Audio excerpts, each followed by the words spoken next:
Welcome, fans. Welcome to Podcasting While Nerdy. I am with Gavin Hammon. How you doing, Hello. Gavin? I'm good, Adrian. How are you, man? Doing great. You may know him as Kenny from The Walking Dead. You may know him from A Wolf Among Us, or my favorite, Riley Flash.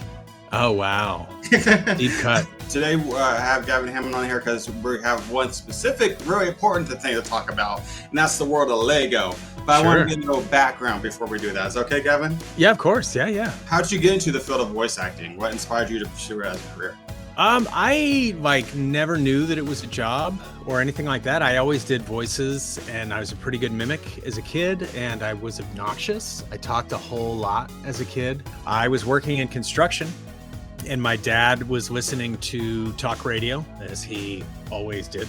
And there was a woman on a program here in the Bay Area who had a voiceover school, and she would go on this talk show on the regular and just sort of talk about it and promote the school. And my dad was like, yeah, you should look into that. And so I did. And I took classes there and probably spent about 5-6 years just kind of studying and working, and then eventually got signed with my agent in San Francisco and then my agent in LA. And that was about 19 years ago. And since then, I've just been kind of doing it. Been about 15 years doing it full time. That's awesome. Yeah. You look up Gavin's IMDb, it's like storied long. You've done a lot of impressive things in your career. Well, I'm old. I've been around a long time. And the fun thing about IMDb is it's like, I would say not even 10% of the stuff, that we've done or that I've done ever shows up there. I joked in the beginning about Riley Flash. That was you, right? Yeah, totally. That was me. Being a huge wrestling fan, that's another interview for another day, but I would love to get into how that experience was. But can you tell me about your experience voicing the character of Bob? Yeah. Oh, so that was another cool one. So when they cast that show for Lego City, I think it was Lego City Heights at first, but it was really kind of up in the air in terms of what was going to happen, where I was going to go. I was just stoked because, it was an animation, and it's like I get to do, so little animation. I've only done maybe a handful of roles. So I was really stoked to be cast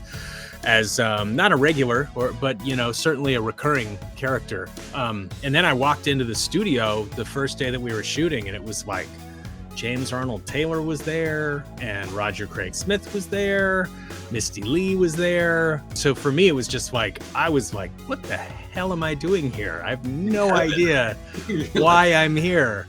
But it was really, really great. It was a super fun experience. The show was really funny. I played Bob the firefighter, and I also got to be Mr. Perducci. And he was just like the greengrocer. His fruit stand would get driven through or something like that, usually by Duke Detain. It was super, super fun, and like an incredible group of people. Animation sessions are so weird and so funny because it's usually just like, it's 8 or 10 of us in a room at a time with 8 or 10 mics, and we're recording in real time. And then like once they cut and they're discussing it and getting the people on the other side of the glass are discussing it, we just goofing around, and it's like people were doing voices, they're making jokes. Super, super fun. Those are crazy experiences. What unique challenges come to bringing somebody like Bob to life? Like, how do you get out yourself? I never want to be here anyway, so it's pretty easy. No, with Bob, it was just he was just helpful. He was pitched a little bit lower than me, than my normal speaking voice, and I just tried to give him a little bit more authority because he was like the straight man to the kind of crazy fly off the handle Clemens character played by my friend Joe Zija, who is also fantastic. Just having somebody to kind of riff off of, I knew that he would be, that Bob would be lower energy. And I think there was an episode we did where we kind of switched places and Bob was kind of crazy and animated. But yeah, mostly, I knew that it wasn't a huge role, so I just was trying not to get in the way more than anything else, just to kind of let it happen and, let the writing do the work. Lego City has a very humorous and lighthearted tone. Yeah. It's a very much a comedy based. How do you approach voice acting on comedy projects versus any other project, like a role like Kenny, right? Usually with a comedy, a script that's good and funny, you just kind of like leave it alone and, let the lines do the work. Yeah, for The Walking Dead or anything that's heavy drama like that, yeah, it's kind of the opposite. I mean, you still have to be really focused and invested, but You have to be able to tap into things where I might have to pull more stuff out of the script by adding my own emotion or effort, you know, just to sort of get it across and get it off the page.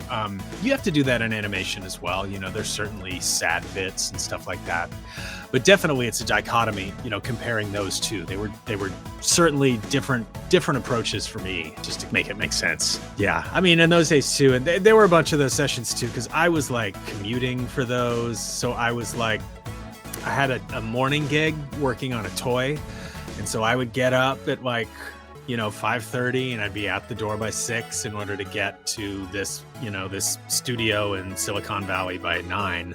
And then I would record a toy for 4 hours, and then I'd have to drive literally to the other end of the Bay Area to get to Fairfax. So it'd be like 2 hours just to drive there, and then I'd have a 3-hour drive home. So it'd be like I would leave the house at like 6 and I'd get home at like 9, and I was very grumpy in those days. So there were definitely sessions, especially with The Walking Dead, where after every line I was just like, oh, fuck you, Luke, you know, fuck you, Bonnie. Sorry for, you might have to bleep those out. And I would say this, I that makes a lot of sense, because it does definitely come across like Kenny in the first season compared to Kenny in the second season. Like, well, it wasn't all me. They did want him to be more grizzled, and originally he was supposed to be the big bad. He was going to be like the Carver character, and it was going to be this big reveal that he was going to be like the bad guy, but it didn't test well. People like didn't really like or accept that, and they thought it worked way better to have him be this kind of, you know, tragic sort of, you know, declining hero, you know, as he'd kind of lost so much. So that was the direction we ended up going in that final sort of confrontation between he and Jane. They tweaked that thing over and over and over again because not enough people were siding with one character or the other, which was crazy. But yeah, so it was definitely a long and winding road. You mentioned Lego City has an amazing cast, a very diverse cast. Yeah. How did you ensure that Bob stands out? I did not even try to. I was just like, you know, I'm just happy to be here, and I'm happy to have some good moments, especially with Misty Lee and Joe Zija, to have some good sort of comedy with them. I mean, I don't want any spoilers. I doubt this stuff like this is in the show. I'm assuming Bob is alive at the end of the season you just did. I don't know. As far as I know, we're wrapped on the show completely. It's canceled, or it's just not renewed. To my knowledge, I didn't do anything that would suggest that anybody didn't survive. but I don't know. And I admit that I have been remiss in watching the show. But yeah, I don't know. I don't know how they ended things. You know, I'm hoping for, you know, more Bob in the future. That'd be great. Sure, I'm hoping for any sort of animation in the future. That'd be great. Oh, I do have something coming. I can't talk about it yet, but that should be cool and a big deal. That's animation. So, you got me excited now. Yeah, it has nothing to do with Lego, though. I'm sorry. How would you, for somebody who hasn't seen Lego City, pitch Lego City to somebody? What's amazing about it is it's this collection of all of these different weirdos that exist in a city, that are all sort of like have their own jobs and their own agendas, and they all sort of intermingle in very strange ways. The humor can be really slapstick and over the top and goofy. It can be really subtle. But I mean, more than anything else, it's incredibly well written by some very prominent animation writers, John Colton-Berry, Matt Craig. It was directed by Colette Sunderman, who is another legend in animation. Yeah, really, it's great. It's super, super funny. I'd highly recommend it if you haven't watched it. And finally, I want to end with this final question, because I know a lot of people are out there who are like, I want to do what Gavin does. What advice would you give an aspiring voice actor who's interested in pursuing roles in animation or video game voice acting, or working with an iconic brand like Lego? Anybody that does voiceover, we get asked all the time how to get into it. It's hard. It worked well for me because I kind of was born with the mindset of changing and manipulating my voice. That was something that I've always done, and I've always been a pretty good mimic. So I had that natural advantage. And then it was just a lot of work.